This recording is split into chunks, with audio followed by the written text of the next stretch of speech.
Alors, nous allons parler de Paranormal Activity 1. Nous allons enfin parler du premier. Nous allons même finir par le premier, enfin sauf si on fait un petit aparté sur le 5. Ce sont concrètement les seuls épisodes intéressants. Il faut savoir que donc quand le 1 a été fait, ça devait être un one-shot, donc ça devait être un seul film, donc toute la suite n'avait pas été pensée.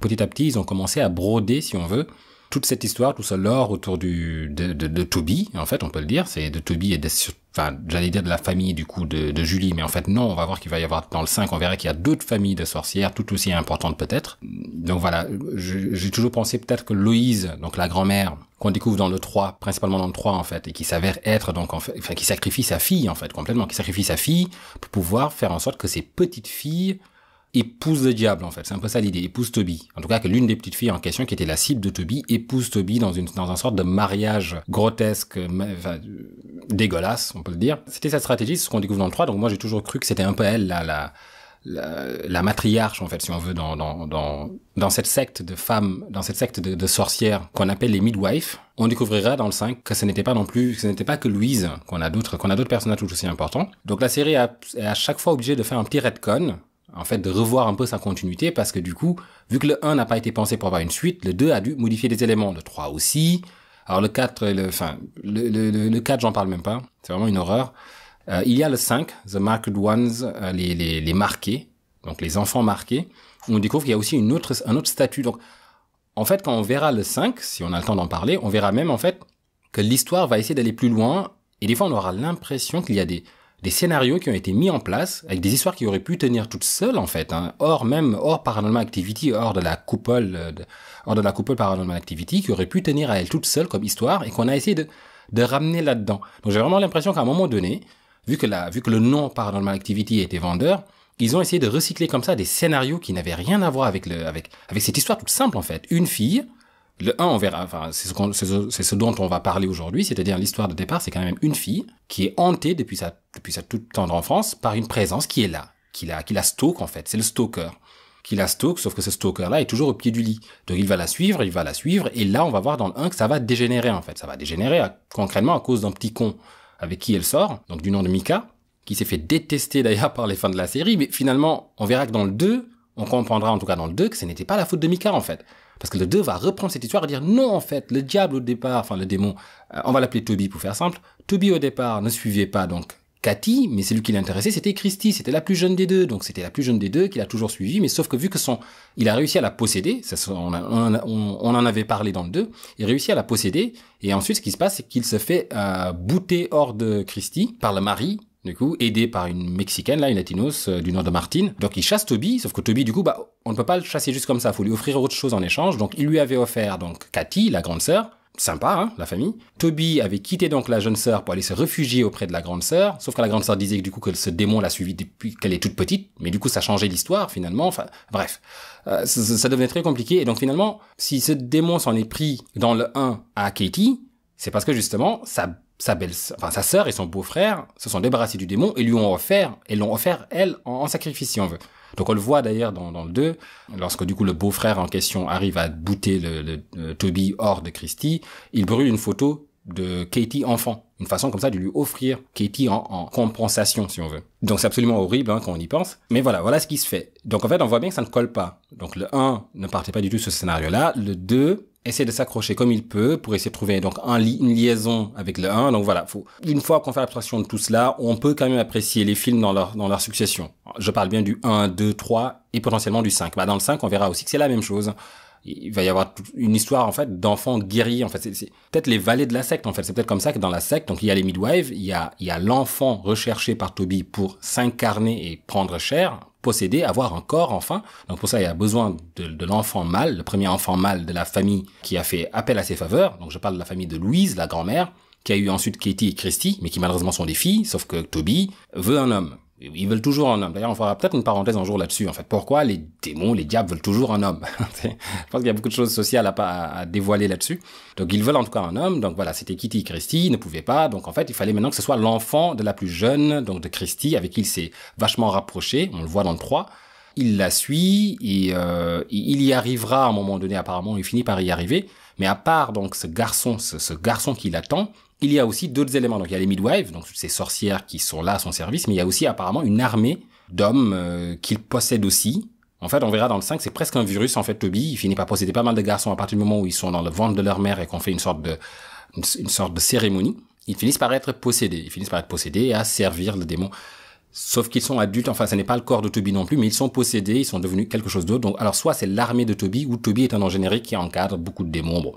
Après ça, c'est nous qui nous amusons à essayer de faire des liaisons comme on peut, en fait. Mais on voit très clairement que le scénario du 5 n'a rien à voir, en fait, avec la lignée Toby, en fait, en réalité. Qui aurait dû s'arrêter au 1. Mais bon. Ça nous empêche pas d'avoir quand même une histoire intéressante, ça nous empêche pas d'avoir une série d'histoires intéressantes qu'on peut essayer d'articuler les unes aux autres, sans trop s'attarder sur les incohérences, parce que on le comprend, la série est construite de toutes pièces, c'est un patchwork en fait, d'idées qui au départ ne devaient pas forcément nourrir la série, mais qui finalement, vu que Paranormal Activity a bien marché, tiens, tel scénario qu'on avait dans tel tiroir là qui traînait, dont on sait plus ce que ça devient, dont on n'est pas sûr de la bonne réception, autant le recycler et en faire du Paranormal Activity. Donc j'ai l'impression que c'est ce qui s'est passé. Donc, on ne va pas s'attarder forcément sur ces incompréhensions-là. Moi, ce qui m'intéresse, c'est vraiment le lore, cette construction qu'il peut y avoir autour donc de la figure du démon, de ce qu'il veut, de ce qu'il peut vouloir, de comment les hommes, justement, vont se positionner face à cela, qu'est-ce qu'ils sont prêts à sacrifier, qu'est-ce qu'ils sont prêts à défendre. Ces interactions, en fait, humaines, quand tout d'un coup, le démon vient s'immiscer là-dedans. Et quand je dis le démon, ce n'est pas vraiment forcément dans un aspect grotesque avec des pouvoirs et des expressions terribles telles que dans la série des Annabelle ou des choses comme ça où voilà on va avoir peur etc. Non vraiment hanter quelqu'un, voilà le stalker. Ici d'ailleurs on va voir dans le 1 Toby c'est juste un putain de stalker en fait, c'est vraiment un stalker qui va se nourrir du coup du malheur qu'il crée, du trouble qu'il crée. Et donc voilà, j'aime bien quand il y a ce parallèle là en fait, du fantastique finalement mais dont on pourrait douter, dont la preuve n'est pas si certaine que cela jusqu'au moment où effectivement les choses deviennent indéniables. Mais on va voir que des parallèles sont absolument possibles avec des choses très concrètes en réalité. Et j'aime bien quand ça se formule ainsi. Donc voilà, parlons du 1 maintenant, on a assez tourné autour du pot. Alors dans cette série, on va faire la connaissance dans ce premier opus, on va faire la connaissance de Micah et Katie. Donc Micah et Katie, donc ils sont un jeune couple qui sont censés se fiancer bientôt. Donc ils sont installés ensemble. Alors Micah est un trader de jour, c'est comme ça qu'il se présente en tout cas. Je crois qu'il est censé travailler à la maison. En tout cas, c'est ce qu'on croit comprendre dans la série, dans le film, j'arrête pas de dire série. Dans le film, mais on verra que Micah ne bosse jamais. Pour un trader de jour, quand même, on s'imagine quand même c'est un boulot très prenant, en tout cas qui demande pas mal d'investissement, mais en fait non, Micah on le verra jamais travailler en fait. À un moment donné, il va se prendre comme hobby. Alors peut-être qu'il est en vacances, on sait rien. Mais on va voir que pendant cette série, enfin pendant ce film en tout cas, on va voir qu'il est tout le temps occupé à essayer de filmer, à essayer de capturer ce qui se passe, etc. Mais on ne verra jamais Micah travailler. Donc on a l'impression qu'il passe toutes ses journées à essayer de mener cette enquête sur le paranormal. Donc ça c'est même avant que les choses ne dégénèrent. Hein. Micah ne travaille pas. Voilà. Et Katie, elle, en fait, c'est une étudiante.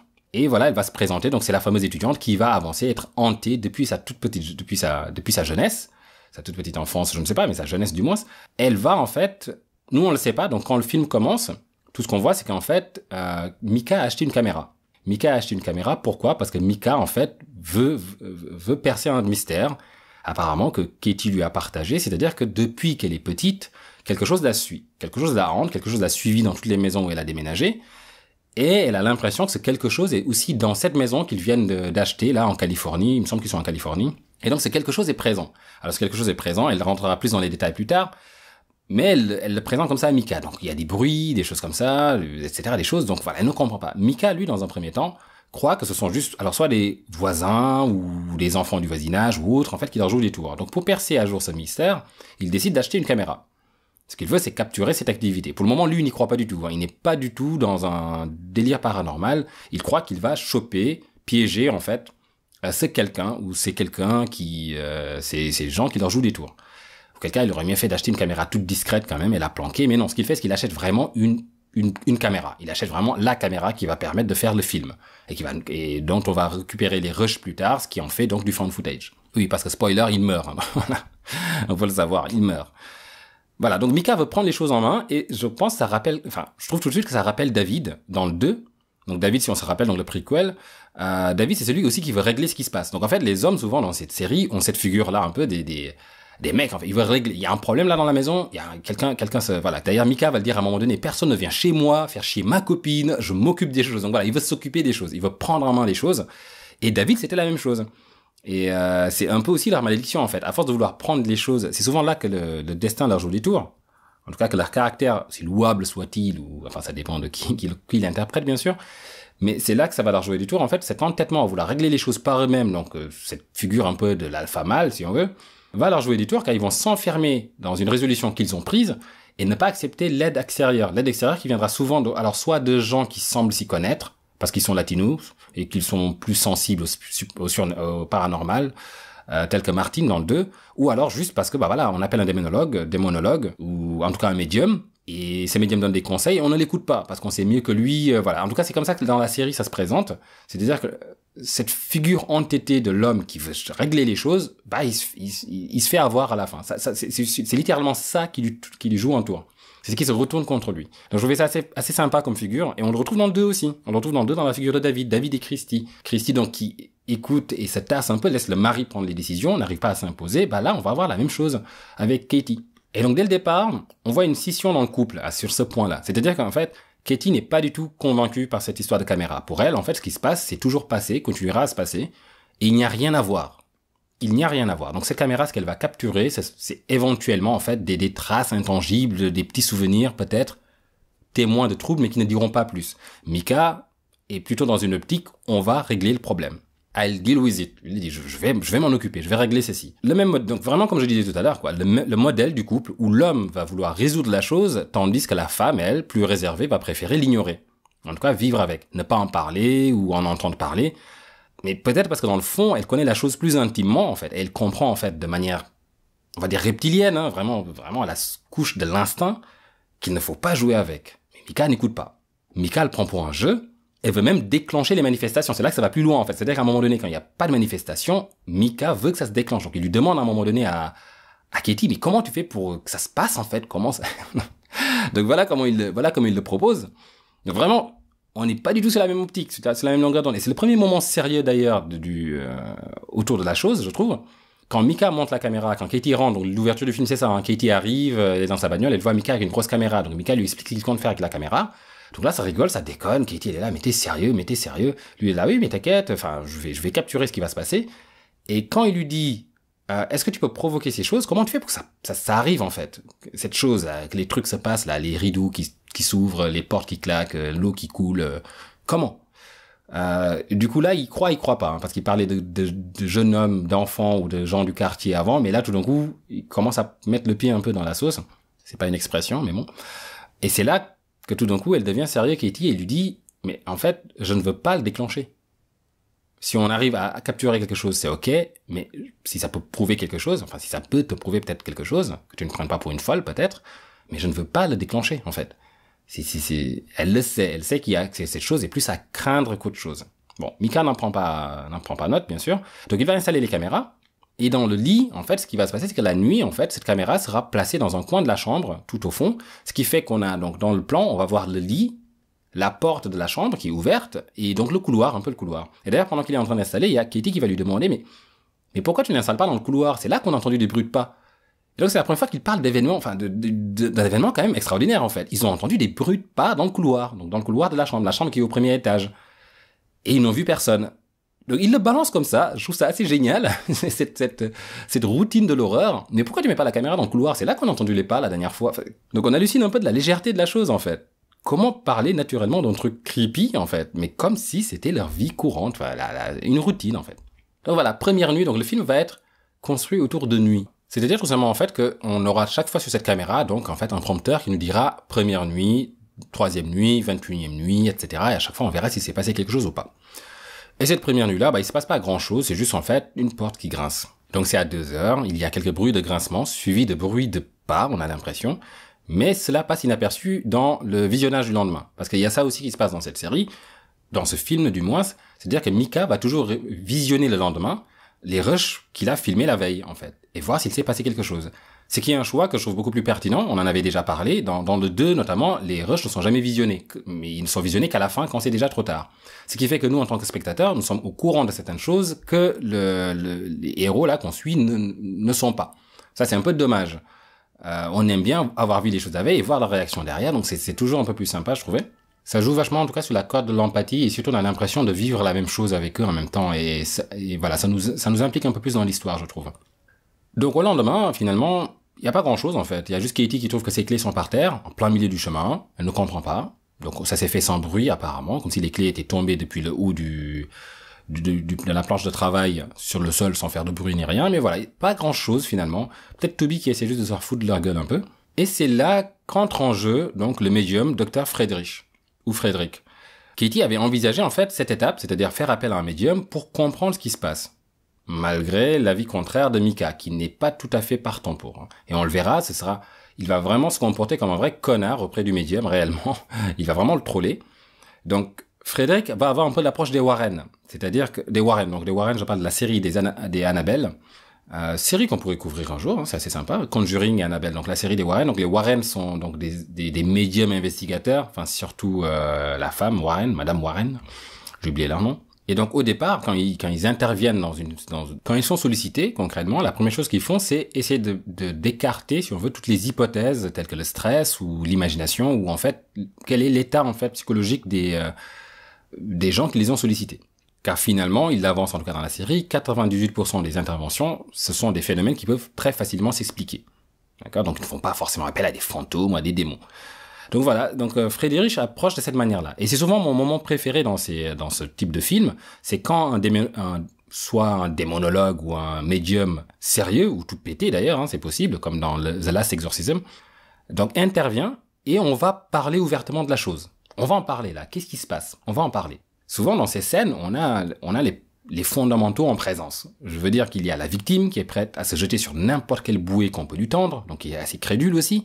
Et cette crédulité, pour peu que le démonologue ou le médium soit un escroc, il en tire parti. C'est ce qui se passe un peu dans The Last Exorcism, le dernier exorcisme. On a donc cette figure, l'autorité en la matière, donc ici un médium, Dr. Friedrich, donc qui va balancer entre explications, théories farfelues, et bien sûr le sceptique, ici en la personne de Mika. Donc, qui n'y croit pas, qui dit que c'est du bullshit. Katie va quand même essayer d'expliquer ce qu'elle a vécu, ce qu'elle vit. Elle le présente comme étant en fait une masse sombre au pied de son lit. Quand elle était petite, c'est qu'il y a déjà un contresens avec le 2, du coup, hein, comme je disais tout à l'heure, parce que dans le 2, voire même le 3, enfin, Toby joue toujours avec Christy, avec la petite sœur. En fait, il est toujours avec Christy. Donc, les seuls moments, dans le 3, quand ils sont petites, par exemple, le seul moment où Katie prend connaissance de la présence de Toby, c'est quand Toby commence à se fâcher, à être vexé, et il commence à lui mettre des coups de pression. On commence à la frapper, à la bousculer. À un moment donné, il essaie de l'aspirer dans un trou, dans un coin de la chambre, mais on ne voit pas ce qu'il essaie de lui faire. Jusqu'à ce que Christy craque et accepte de faire ce que Toby veut qu'elle fasse. Et c'est là qu'on apprend que ce que Toby voulait, c'est qu'ils aillent chez la grand-mère. Mais bon, je vais pas refaire le 3, hein. Mais grosso modo, voilà. Donc, Toby n'a rien à faire au pied de Katie. Sauf si, éventuellement, c'était pour lui mettre des coups de pression. Donc, c'est ce qu'il a fait à un moment. Il l'a quand même torturé un peu pour justement, pour influencer Christy. Mais voilà, donc, petit raté avec le 2 et le 3. Et elle dira même que nous étions terrorisés. Ma sœur et moi, nous étions terrorisés quand nous étions plus jeunes de cette chose. Pareil, dans le 3, c'est pas ce qui se passe, hein. Christy, elle court dans les couloirs, elle se jette du haut des escaliers, elle est rattrapée par Toby, elle joue toute la nuit avec lui, hein. Donc voilà. On est à peine au début, on se rend bien compte que qu'est-ce qu'ils ont fichu dans le 3, en fait. Ils sont vraiment partis dans leur histoire, réellement. Ils n'ont pas du tout respecté le 1, qui était le fondament. Donc apparemment, voilà ce qui s'est passé, voilà comment elle a grandi. Donc dans la terreur de cette présence obscure, qui était au pied de son lit, alors que sa sœur à côté, flippait, j'imagine. Jusqu'à un moment où il y a eu un feu à la maison, et nous avons tout perdu. Donc la cause étant inconnue. Alors, il faut se rappeler quand même que dans la plupart des épisodes de cette série, donc Paranormal Activity 2 ou même le 3, il me semble qu'il fout le feu dans la cuisine. Donc voilà, Toby est un arsoniste, faut le savoir. Donc ça, c'était une théorie qu'on avait avancée, à moins bien sûr que ce soit aussi l'autre théorie, celle de la libération des filles par leur mère, théorie que j'avais développée dans le 3 aussi, ou c'est peut-être leur mère qui a foutu le feu en fait à la maison dans laquelle elles étaient, et elles ne se rappellent pas vraiment qu'elles étaient prisonnières dans cette maison, entre Louise, la grand-mère, et les autres femmes du couvent. Donc mettre le feu pour leur permettre de s'échapper, etc. Donc c'était une bonne théorie qui tenait bien dans le 3 en tout cas, dans la suite logique, parce que comment les filles ont pu s'échapper des midwives, donc peut-être leur mère, Julie, qui est intervenue. C'est une possibilité, en foutant le feu. Mais bon, là je répète des choses que j'ai déjà dit dans le 3, donc je ne vais pas m'attarder là-dessus. Toujours est-il que c'est suite à cet incendie qu'elles ont déménagé, donc il y a eu un incendie, lié ou pas à la présence, elle ne sait pas. Là il y a eu une interruption, apparemment, en tout cas de la hantise, et jusqu'à ce jour où c'est de retour. Donc alors dans cette histoire, il y a 3 phases à retenir dans cette hantise. À 8 ans, à l'enfance, donc, incendie. Alors, il y a eu une intervention encore de Toby qui revient de ses 13 ans de manière continue, à partir des 13 ans. Et puis, finalement, de manière insistante, ces dernières semaines, depuis qu'ils sont dans la maison avec Mika. Donc, on se rend compte déjà qu'il n'y a pas une évolution de la forme de la manifestation, en fait. Ce n'est pas quelque chose en continu, par exemple, ou qui revient de manière croissante, Mais c'est plutôt une alternance entre des présences de Toby et des absences de Toby. Toby est là, Toby n'est plus là. Toby est là avant les 8 ans, puis incendie, Toby disparaît, Toby revient vers 13 ans, continue à la hanter pendant un long moment, et puis là, Toby maintenant est de plus en plus, ça manifeste de plus en plus, jusqu'à l'appel du médium.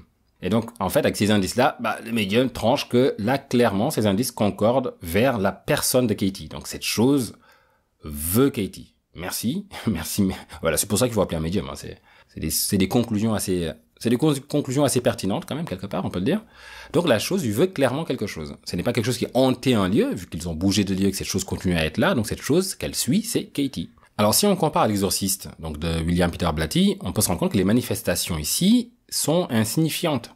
Et c'est limite à la première phase de possession, décrite dans l'exorcisme. Donc l'infestation. C'est-à-dire ici les lumières qui clignotent, le robinet qui coule, les coups sur le mur, apparemment aussi des bruits de griffures le long du mur, comme descendant, comme un singe du grenier. Alors, en plus, moi j'ai toujours eu l'impression que Toby devait ressembler à un gros singe ou à une sorte de gros paresseux qui prend son temps en fait. Donc il descendrait sans doute comme ça effectivement du grenier et descendrait vers la chambre. Donc voilà, avec tous ces bruits-là, donc on est limité pour le moment à la première manifestation, c'est-à-dire celle de l'infestation, donc des bruits et des choses autour. Alors le médium va demander à visiter un peu toute la maisonnée pour voir un peu s'ils sont les choses, etc. Et effectivement, c'est dans la chambre qu'il sent bien qu'il est dans une zone centrale en fait. Et Katie confirme, oui, parfois elle entend ici des murmures, on murmure son nom. Alors ce qui est curieux, donc ce qui veut dire que Toby arrive déjà à épeler, à parler, à manifester en fait de manière audible des choses. On verra plus tard qu'il ne fera que grogner, donc bon. Donc voilà, elle aurait entendu son nom, murmurer son nom dans la chambre. D'ailleurs, ce qui est bizarre d'ailleurs, quand on annonce que la chambre est le lieu central, donc la zone principale d'infestation, apparemment Toby s'est attaché à la personne, s'attache à une personne et non pas à un lieu. Donc s'il s'est attaché à Katie, il ne devrait pas y avoir de zone centrale, j'ai envie de dire. Ça tient plus pour le 3, où en fait on a l'impression que la belle-mère avait marqué, donc avec une craie, un sigle donc en fait, un sorte de pentagramme qu'elle avait mis dans le réduit en fait de la chambre. Ici, si dans ce cas de figure, c'est la chambre, la zone centrale des manifestations, aller dormir dans le salon, j'ai envie de dire. Et d'ailleurs, au moment où on va se demander en fait pourquoi ils continuent à dormir dans cette chambre, même s'ils savent effectivement que, d'ailleurs le médium leur dira, vous pouvez bouger si vous voulez, vous pouvez déménager, faites ce que vous voulez, mais ça ne changera rien. Ce démon est attaché à Katie. D'accord, mais même, c'est pas une raison en fait.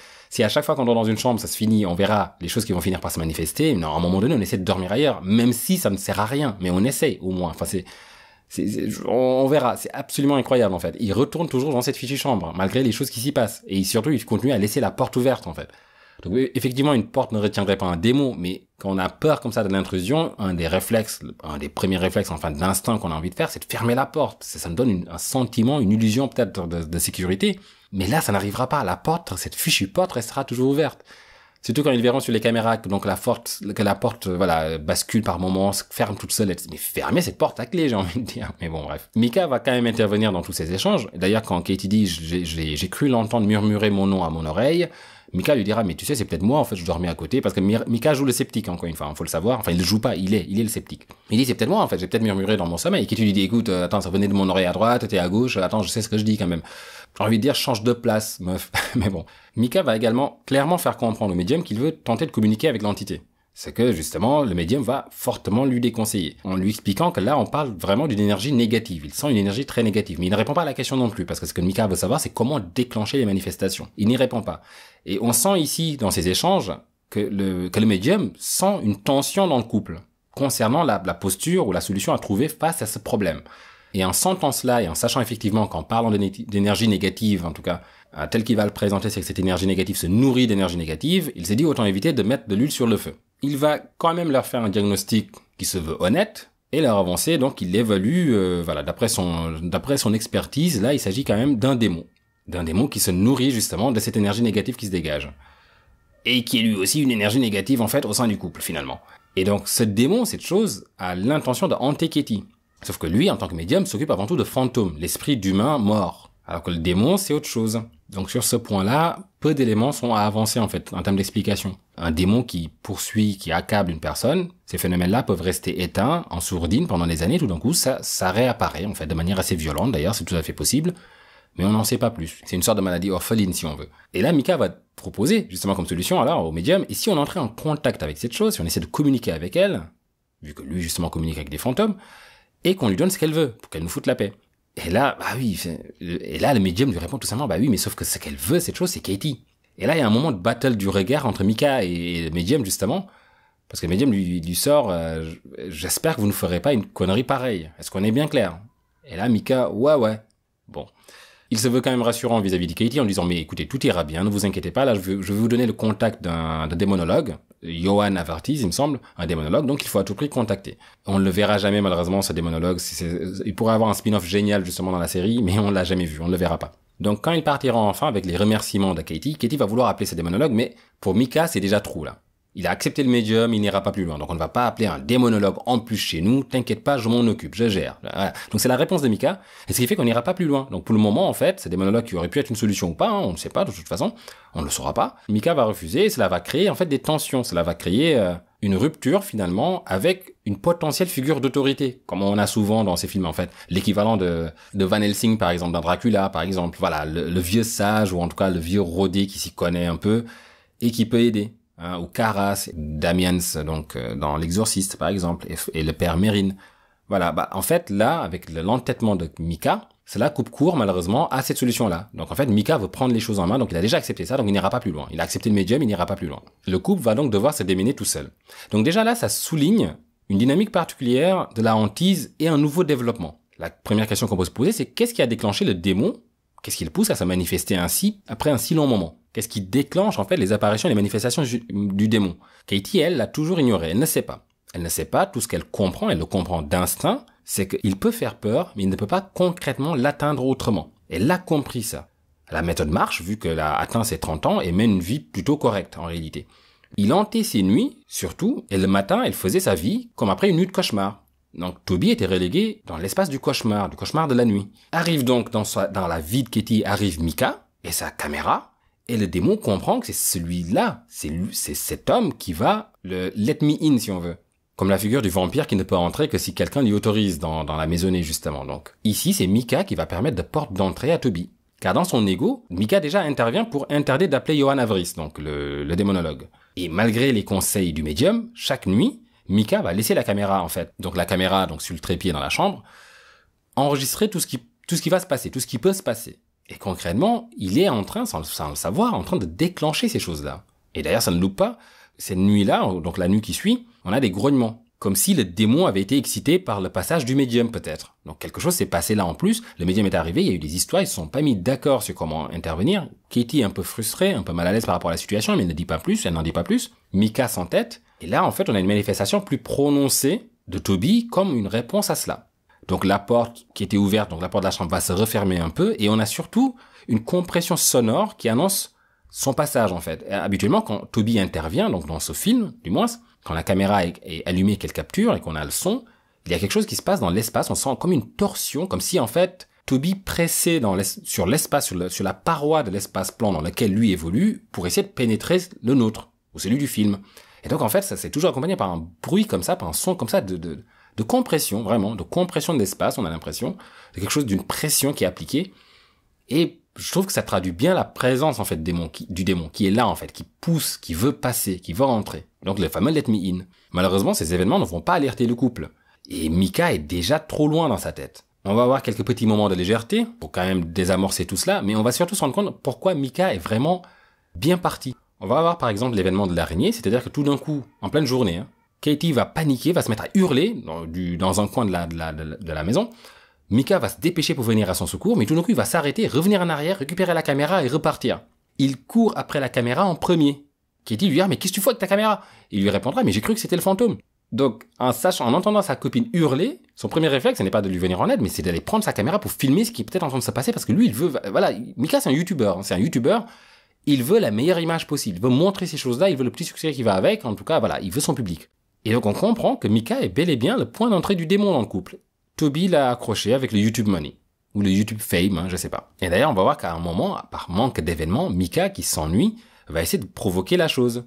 Vu qu'il commence à visionner ses caméras, mais il se passe pas, finalement, ce qu'il a là, ça ne suffit pas. Il va commencer à gueuler, à hurler. Mais c'est quoi ton plan là? Tirer les portes, qu'est-ce qui se passe? Qu'est-ce que tu veux exactement? Vas-y, tu peux faire d'autres trucs, etc. Donc voilà, Mika commence à s'impatienter. Il veut provoquer la chose. Il fait donc ses recherches. Donc Oli fait ses recherches et quand on parle donc fantôme, démon, différence, voilà, on voit vraiment le bouquin. Et quand Katie, donc Mika avance des choses finalement, qu'il a réussi à trouver dans les livres, mais finalement il ne fait que répéter ce que Friedrich a déjà dit, le médium. Donc quand Katie va ramener Friedrich dans la discussion, mais c'est exactement ce que Friedrich a dit. On voit en fait que son ego est piqué. On voit un peu oui, ok, c'est bon.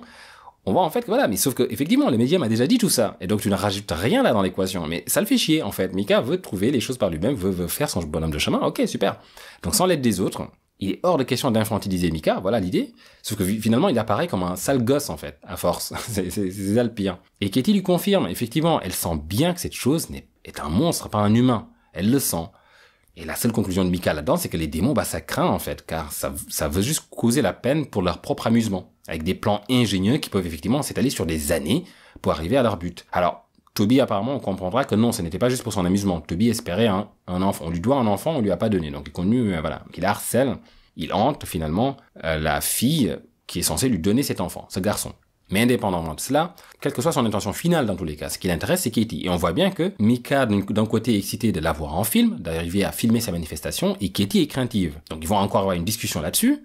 Est-ce qu'on continue? Et Mika va estimer qu'il a le droit, en fait, de se l'approprier et une part de décision sur l'action à envisager.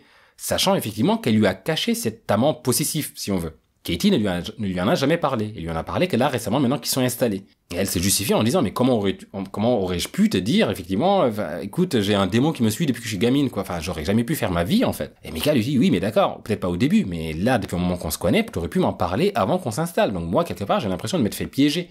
Maintenant qu'on est installé, qu'on est ensemble, qu'on est posé, tout d'un coup, tu m'annonces ce Toby. Enfin, il l'appelle pas Toby, ils n'ont pas de nom pour lui, mais tu m'annonces cette entité. Donc, vu que il n'a pas eu son mot à dire là-dessus, là, il devrait avoir son mot à dire sur comment gérer la suite. C'est comme ça qu'il coince Katie, en fait. C'est par cet argument-là, quelque part, qu'elle n'a plus son mot à dire. Elle l'a caché, elle a menti.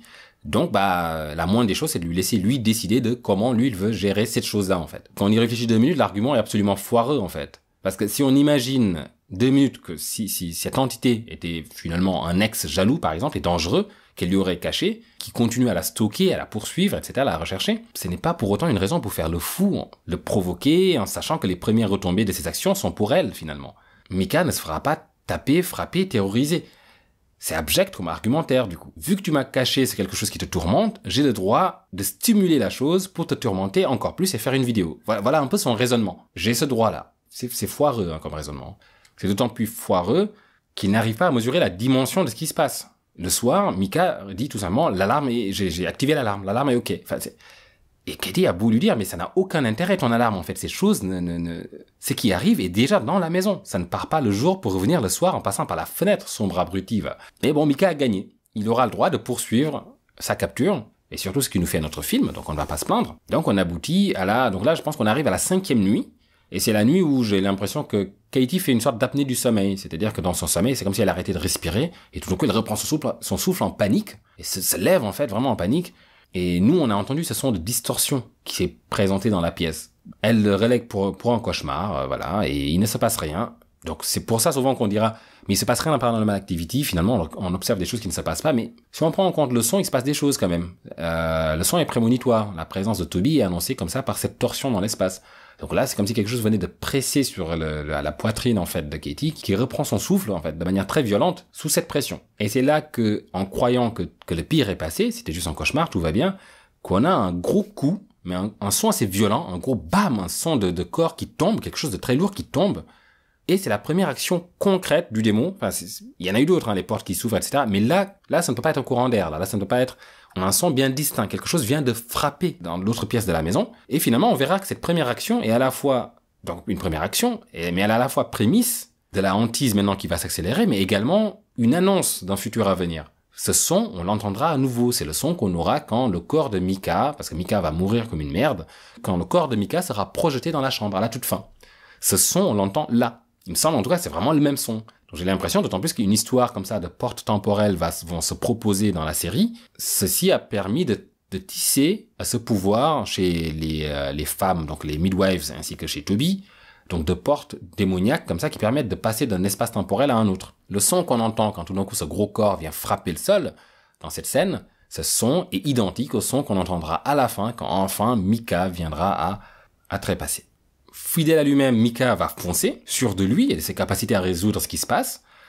Il est d'autant plus agité et entreprenant qu'il compense, en réalité, comme honteux de s'être chié dessus juste avant. Parce qu'au moment du bruit, ce qu'il fait, c'est, il se chie dessus, on le voit, il panique, il hurle en fait, il prend Katie dans ses bras.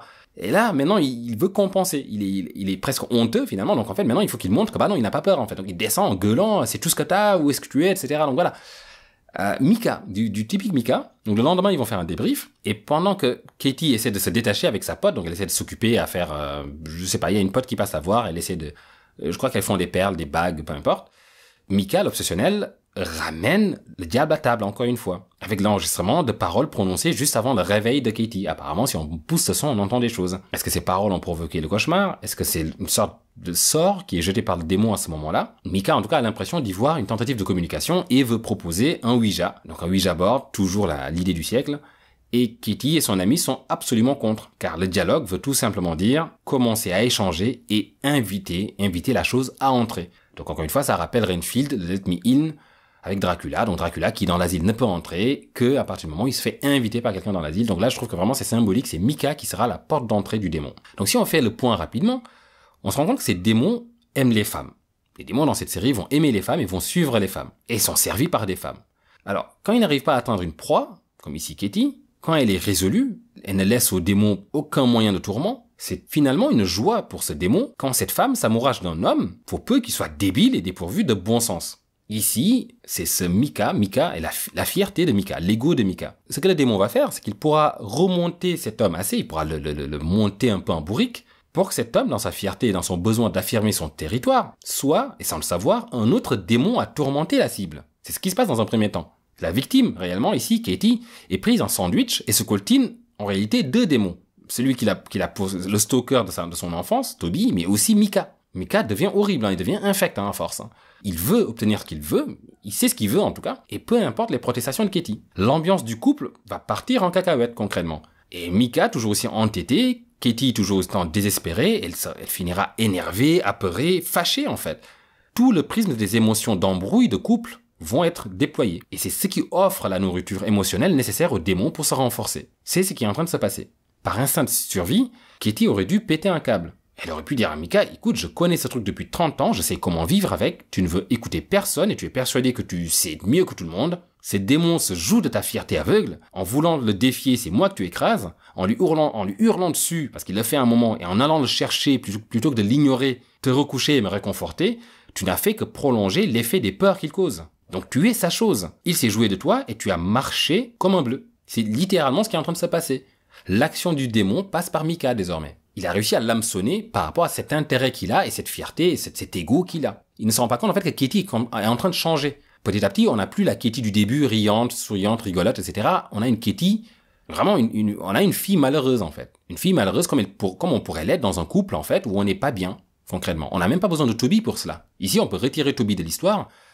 Être avec Mika tel qu'il est, tel qu'il la considère et tel qu'il la considère, ça suffirait à rendre malheureuse n'importe qui. Donc c'est pour ça en fait que Katie passe par ses émotions, par ses états, mais vraiment très triste. Quand Mika court pour aller chercher le démon en bas en disant qu'est-ce que tu vas faire, mais comme un pauvre con en fait, parce qu'il ne voit personne, il n'y a personne à voir. Le démon a juste fait ce gros bruit. Bah en fait on a Katie qui lui dit non reste, ne pars pas. Donc il part. Elle se chie dessus encore plus du coup, parce que non seulement elle vient d'avoir peur, mais en plus ce crétin est en bas avec peut-être un démon dont on ne sait pas vraiment la portée des actions, d'autant plus qu'il vient de faire quelque chose qu'il n'a jamais pu faire avant. Donc est-ce qu'il va tuer Mika là-bas dans le noir ou pas? Enfin, elle ne sait pas. Donc elle se chie encore plus dessus. Elle l'appelle, mais il n'écoute pas. Il est déjà parti, bille en tête. Donc il ne fera que ça, que décider toujours pour les deux. Alors qu'en fait, ce qu'il fait, c'est qu'il décide pour lui. Il essaie de sauver la face. Quand il fait ça, à ce moment-là, il essaie de sauver la face. Et la meilleure chance que Katie aurait eu ici, dans cette série, ce que Frédéric aurait dû lui dire, c'est de rester célibataire. Katie n'a pas besoin de Frédéric pour apprendre à vivre avec les démons, finalement. Elle le fait depuis 30 ans. Et la seule façon de s'en débarrasser étant de trouver une autre victime à offrir son nom Martine, dans le 2 en tout cas, bah, c'est inenvisageable pour Katie. Elle n'offrira pas sa petite sœur quand même. Donc Katie, qui est assez honnête, ce qui lui resterait comme alternative, c'est donc de vivre avec. Katie se débrouillerait bien mieux toute seule. Frédéric aurait dû lui dire ça. Vous voulez survivre, madame? Cette histoire n'a que deux fins. Revenir au statu quo d'avant avec ce démon harceleur, ou finir à l'asile, voire pire. Deux mauvaises fins, mais l'une est moins pire que l'autre. Ce qui va décider de la fin de cette histoire, allez-vous rester avec ce crétin? C'est exactement ce qu'il aurait dû dire. Tel qu'on comprend cette histoire, Katie aurait survécu tout seul, sauf que est arrivé Mika dans sa vie. Mika est l'homme fier et entêté, qui n'a jamais connu l'humiliation, et n'accepte pas l'humilité de se retrouver face à une force imbattable qu'il dépasse. Il faut qu'il la batte pour se prouver et prouver sa valeur à Katie, à sa compagne. C'est là qu'il joue les cartes du démon. La fierté, la colère, l'ego sont les sentiments gonflés qui motivent les actions de Micah. Cela l'aveugle et il ne voit pas tout le mal qu'il fait à sa copine, sous le prétexte de protéger son couple. Donc je le disais tout à l'heure, la frayeur quand il la laisse toute seule dans le lit, en pleurs, sous prétexte d'aller en découdre avec le démon, la poussant à se chier encore plus dessus, car toute seule, mais aussi peur pour lui, qui va au danger, donc ce qui l'affaiblit encore plus, la pauvre Katie. Il la traite également avec condescendance, il va la gronder par moments, ne prenant jamais en compte son avis. Il va lui dire comment bien faire les choses, comment elle devrait faire les choses, pourquoi ne pas faire ci. Voilà. Il l'humilie en réalité quand il va accentuer sa culpabilité en lui disant qu'elle l'a caché. Elle s'est mise avec lui en le cachant, du coup ce démon harceleur qu'elle n'a pas assumé tout de suite, qu'elle n'a pas voulu lui dire, qu'elle ne lui dit que sur la fin. Mais du coup c'est de sa faute. Alors que c'est elle la victime dans l'histoire finalement, mais il lui présente ça de cette manière-là. Il la fait sentir aussi insignifiante, comme si son avis ne comptait pas, quand il finira par acheter le Ouija. Parce qu'il va l'acheter justement, donc... Il l'a concerté pour cela. Elle et son ami lui ont déconseillé de le faire. Katie et son ami lui ont déconseillé de le faire, mais il va quand même le faire. En jouant sur les mots, justement. Donc, je trouve que c'est une stratégie d'humiliation quelque part. En tout cas, de rabaisser l'autre personne en lui faisant comprendre que, ok, que tu sois d'accord ou pas, je te demande ton avis comme pour te donner l'impression que tu as ton avis à donner. Et du coup, soit elle est de son avis et il le fait, soit elle n'est pas de son avis, il le fait quand même. Sauf que dans le premier cas, comme ça, il n'a pas à débattre. Dans le deuxième cas, il lui expliquera pourquoi elle a eu tort de ne pas être de son avis.